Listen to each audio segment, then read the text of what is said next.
नमस्कार मित्रांनो, welcome back in the world of Ayurveda Marathi. मित्रांनो, टीम आयुर्वेदा मराठीने सुरू केलेले आहे BMS फर्स्ट इयर साठी एक IMP ACQ सिरीज, ज्यामध्ये आपण फर्स्ट इयरचे जे इम्पॉर्टंट 5 मार्कासाठी येणारे क्वेश्चन आहेत ते कव्हर करण्याचा प्रयत्न करणार आहोत. त्यामुळे हा जो आपल्याला नवीन सिरीज मिळणार आहे, ज्यामध्ये मला वाटतंय पदार्थ विज्ञान कृष्णा सरांनी आयु चॅप्टर टाकलेला आहे, आयु कॉन्सेप्ट टाकलेली आहे. त्यानंतर आमदोष हा पण तुम्हाला व्हिडिओ मिळालेला आहे संहिताचा, त्यानंतर अॅनाटॉमीचा मिळालेला असेल किंवा मिळेल, आणि आपला वातदोष. अशा प्रकारे सगळ्या सब्जेक्टचे जे IMP ACQ आहेत, मोस्ट प्रोबेबल, मोस्ट रिपीटेड आहेत, प्रिव्हियस इयर मध्ये आलेले आहेत, येण्याचे चान्सेस आहेत, असे क्वेश्चनची सिरीज तुमच्या पुढे मांडतोय. व्हिडिओ एकदम छोटे-छोटे असतील, 10 मिनिटाच्या आसपासचे व्हिडिओ असतील. फक्त तुम्हाला वेळ काढून पाहायचंय आणि व्हिडिओ अशा प्रकारे असतील, की तुम्हाला नंतर वाचण्याची गरज पडणार नाही किंवा एकदम लवकर तुम्हाला लक्षात राहील, अशा प्रकारचे सगळे व्हिडिओ असतील. त्यामुळे आठवणीनं या सीरीजचा व्हिडिओ पडला, की लगेच पाहून घ्यायचा. जर नोट्स असतील तर नोट्स काढायचे किंवा मग व्यवस्थित लक्ष देऊन ऐकलं तरी चालेल. ठीक आहे? चालू करूया या क्रिया शरीरचा आपला पहिला व्हिडिओ या सीरीजमधील. आज आपल्याला पाहायचंय वात दोषाची क्षय आणि वृद्धी. मोस्ट इम्पॉर्टंट क्वेश्चन युनिव्हर्सिटी एक्झामच्या दृष्टिकोनातून वाताचा क्षयवृद्धी, पित्ताचा क्षयवृद्धी, कफाचा क्षयवृद्धी, या तिन्हीचे क्षयवृद्धी एकदम जास्त इम्पॉर्टंट आहेत, कारण आपण सगळ्यात पहिले आपण तेच कव्हर करणार आहेत. मोस्ट रिपीटेड क्वेश्चन आहे, मोस्ट फेमस, एक्झामिनरला आवडणार आपण. त्याच्यामुळे वात क्षयवृद्धी, पित्त क्षयवृद्धी, कफ क्षयवृद्धी हे तिन्हीचेही आपल्याला श्लोक पाठ करायला लागणार आहेत. जे गोष्ट कंपल्सरी पाठ करावं लागणार आहे तेच तुम्हाला सांगतो. सगळ्या गोष्टी मी तुम्हाला सांगणार नाही. आता क्रिया शरीरचं आपल्याला जे पार्ट 2 आहे, त्याच्यामध्ये सर्व धातूंची क्षयवृद्धी आणि सारता पाठच असायला पाहिजे, त्याशिवाय तुम्ही पास होणार नाहीये.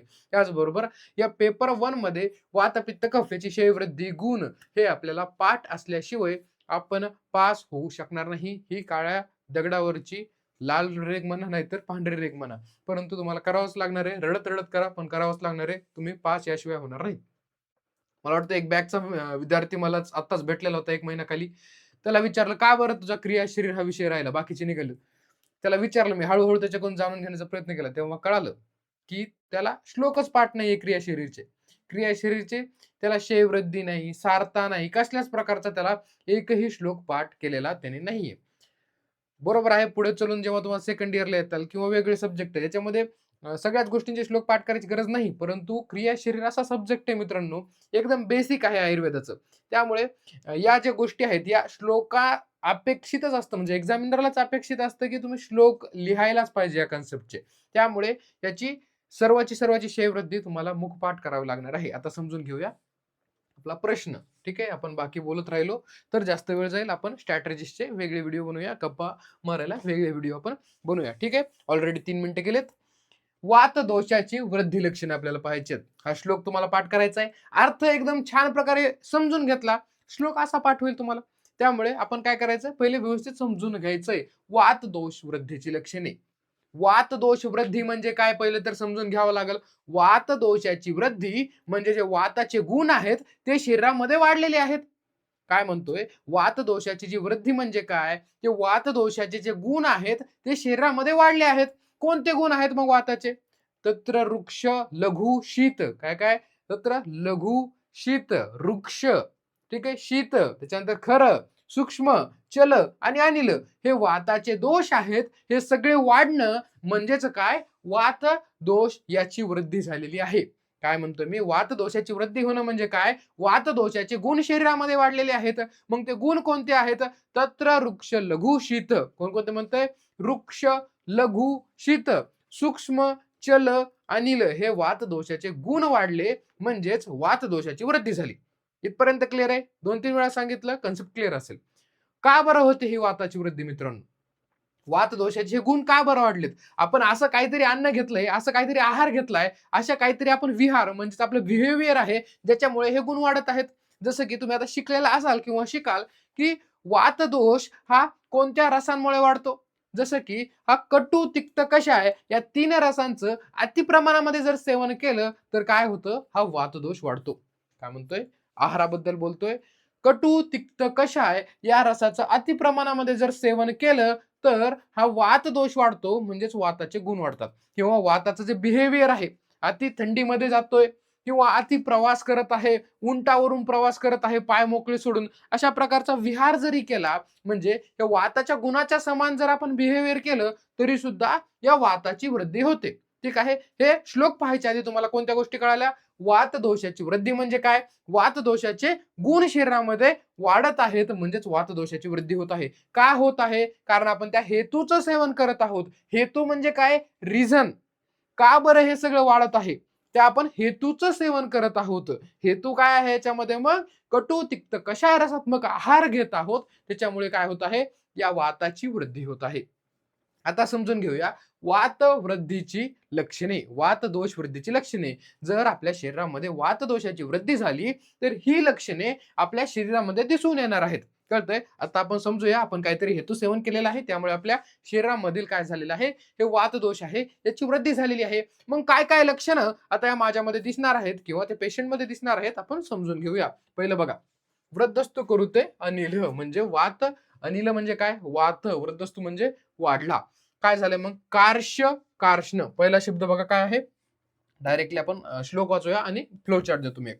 कार्श्य कार्ष्ण उष्म कामित्व कंप अनाह सुकृत ग्रहान. काय म्हटलं बघा पाठ करायला? कार्श्य कार्ष्ण हे काय? कार्श्य कार्ष्ण उष्म कामित्व कंप अनाह सुकृत ग्रहान बल निद्रा इंद्रिय भ्रंश प्रलाप भ्रमदीनता. पुन्हा एकदा श्लोक वाचूया आपण मित्रांनो.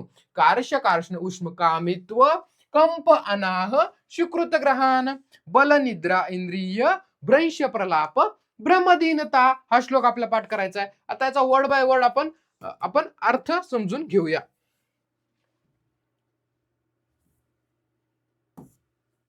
ठीक आहे. अशा प्रकारचा फ्लो चार्ट तुम्ही एक्झाम मध्ये काढू शकता, जेणेकरून चांगल्या प्रकारे अट्रॅक्टिव्ह बनतो. ठीक आहे. पहिला शब्द आहे कार्श्य कार्ष्ण. ठीक आहे. कार्श्य कार्श्य आणि कार्ष्ण हे दोन्ही शब्द वेगळे आहेत, मुलं कन्फ्युज होतात. कार्श्य म्हणजे काय? सुरुवातीला आपण समजून घेऊ. कार्श्य म्हणजे काय? तुमचं काय होत आहे? वजन कमी होत आहे, तुम्ही बारीक होत आहात. काय आहे? कार्श्य म्हणजे काय? तुमचं वजन कमी होत आहे, तुम्ही बारीक होत आहात. हे काय पाहतोय आपण? लक्षण पाहतोय वात वृद्धीचे. का बरं बारीक होतं मित्रांनो? जेव्हा आपण वात वृद्धी वाढते, त्या वाताची वृद्धी वाढते म्हणजे त्याचे गुण वाढत आहे. जसे की वृक्ष गुण आहे, लघु गुण आहे. मग या गुणांमुळे काय होतंय? आपले जे शरीरामधले 7 धातू आहेत, यांचं पोषण व्यवस्थित होत नाही. मग या 7 धातूंचं पोषण व्यवस्थित झालेलं नाही, शरीराला पोषण मिळणार नाही. मग आपली तब्येत सुधारणार आहे का? नाही सुधारणार. आपली तब्येत कमी होणार आहे. मग त्यामुळे या वाताचे गुण म्हणजेच वाताची वृद्धी वाढली आहे, वाताची वृद्धी झाली आहे. त्यामुळे काय झालंय? कार्शत्व आलेलं आहे. कार्शत्व म्हणजे काय? वजन कमी होणे, बारीक होणे, कार्शता येणे. त्यानंतर कार्ष्ण. कार्ष्ण म्हणजे काय? कार्ष्ण म्हणजे काळेपणा पडणे, काळा पडणे म्हणू शकतो किंवा काळसरपणा पडणे. आता हा 2 प्रकारचा असतो. एक तर सार्वदेहिक किंवा मग स्थानिक. स्थानिक कशा प्रकारे म्हणता येईल? आपल्या आईच्या खाली डार्क सर्कल येतात काही जणांच्या. कधी येतात ते? ते वाताची वृद्धी झाल्यामुळे येतात. त्याच्यामध्ये प्रकार आपण पाहू शकतो वेगळे दोषानुसार, परंतु मोस्टली वाताच्या वृद्धीमुळे होतं. तुम्ही म्हणता जागरण केल्यामुळे होतं. जागरण हा हेतू आहे वात वृद्धीचा. अति जागरण केल्यामुळे वात दोष वाढतो. कळतंय? मग वात दोष वाढल्यानंतर आपल्याला लक्षण काय दिसत आहे? कार्ष्ण. पहिलं लक्षण काय पाहिलं? कार्श्य, वजन कमी होतंय. दुसरं कार्ष्ण, यानं काय होतंय? काळेपणा येतोय, संपूर्ण शरीर काळवटतंय किंवा मग स्थानिक म्हणजेच डार्क सर्कल सारखे तुम्हाला लक्षण दिसत आहेत. त्यानंतर उष्ण कामित्व. शब्द फोडा. उष्ण कामित्व. उष्ण म्हणजे काय? उष्णता, उष्ण गुण आहे. आणि कामित्व, काम म्हणजे काय? इच्छा. उष्ण पदार्थाची इच्छा होत आहे. याच्या लक्षणांमध्ये काय लिहिलंय? वातवृद्धीच्या उष्ण पदार्थाची इच्छा होत आहे. विचार करा मित्रांनो, यामध्ये उष्ण पदार्थाची इच्छा का बरं होणार आहे? एका वेळी आपण काय करूया? गुण पुन्हा एकदा रिवाइज करूया. गुण काय होते? पुन्हा एकदा आठवा. त्या उष्णच्या रिलेटेड काय गुण आहे का? थोडंसं डोकं लावूया. काय होतं? तत्र वृक्ष लघु शीत. काय होतं? तत्र वृक्ष लघु शीत. सगळ्या शेवटी काय आलं? शीत. वाताच्या गुणामध्ये काय आहे? शीत आहे. वाताचा शीत, वाताची वृद्धी झाली म्हणजे वाताच्या गुणाची वृद्धी झाली. शीत गुण वाढलेला आहे. मग शीत गुण वाढल्यामुळे आपली बॉडी काय करत आहे?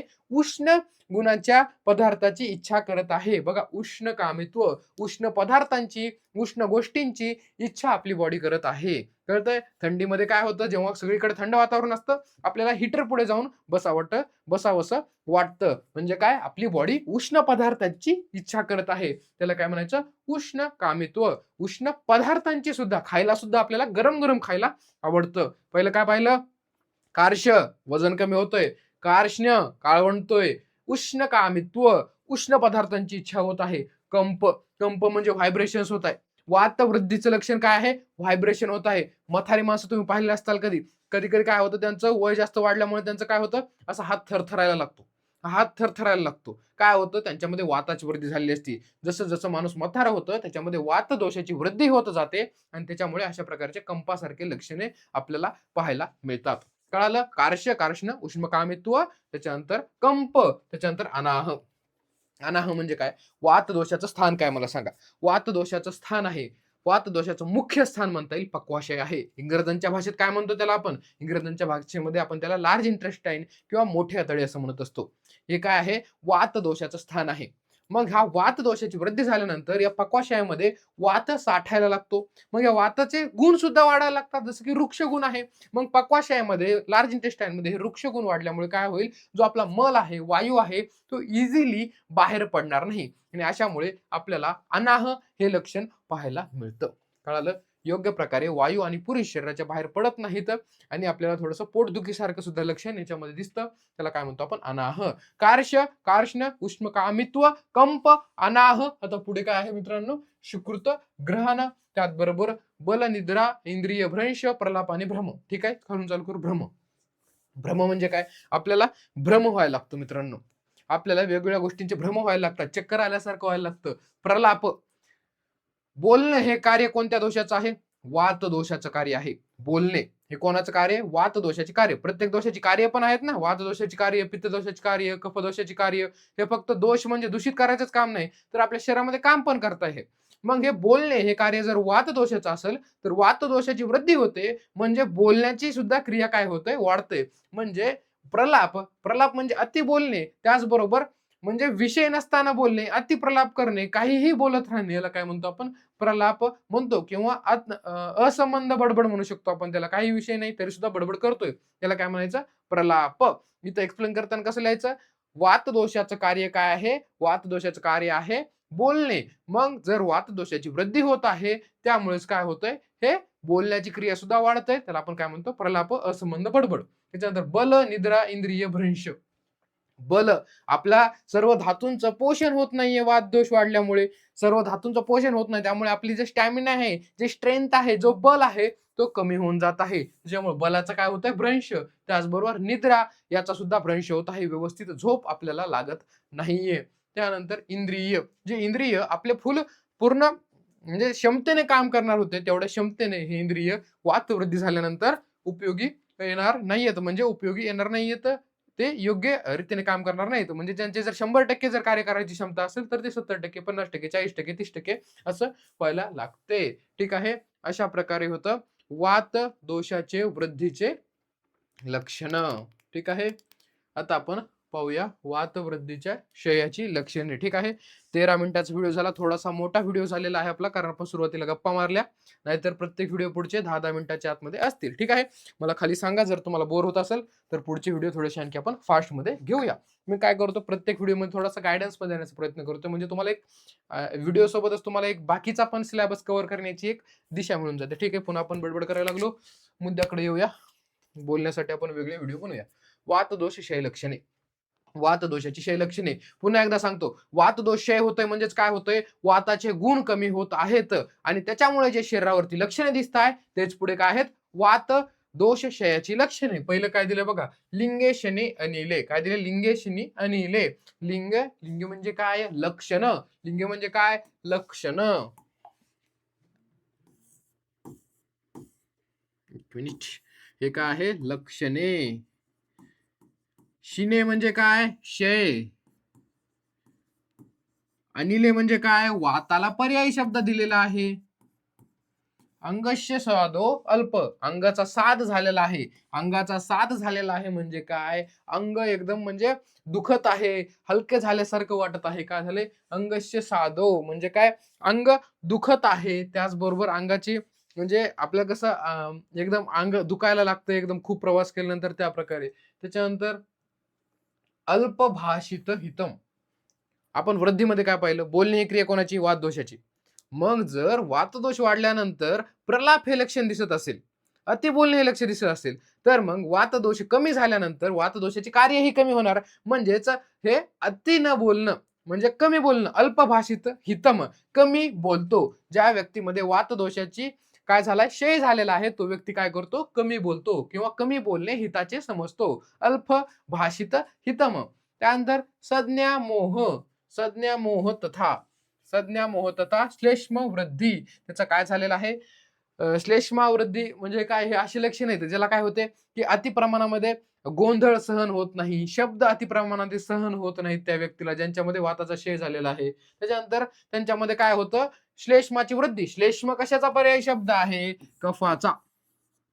मग काय झाली, कफाची वृद्धी सुद्धा होते. वाताचा क्षय झाला म्हणजे कफाची वृद्धी होते. एक कन्सेप्ट लक्षात घ्या मित्रांनो, वात आणि कफ हे ऑपोजिट चालतात. जर वाताचा क्षय झालाय तर कफाची वृद्धी हवा, जर वाताचा क्षय झालाय तर कफाची वृद्धी, आणि जर वाताचा जर वृद्धी झाली असेल तर कफाचा क्षय होतो. कळालं, हे कसे आहेत, इनव्हर्सली प्रोपोर्शनल असतात. वाताची क्षय आणि वृद्धी. कळालं, वात वाढला म्हणजे कफ कमी आहे, कफ वाढला म्हणजे वात कमी आहे. म्हणूनच या श्लोकामध्ये काय दिलंय, श्लेष्म वृद्धी उत्कामय संभव.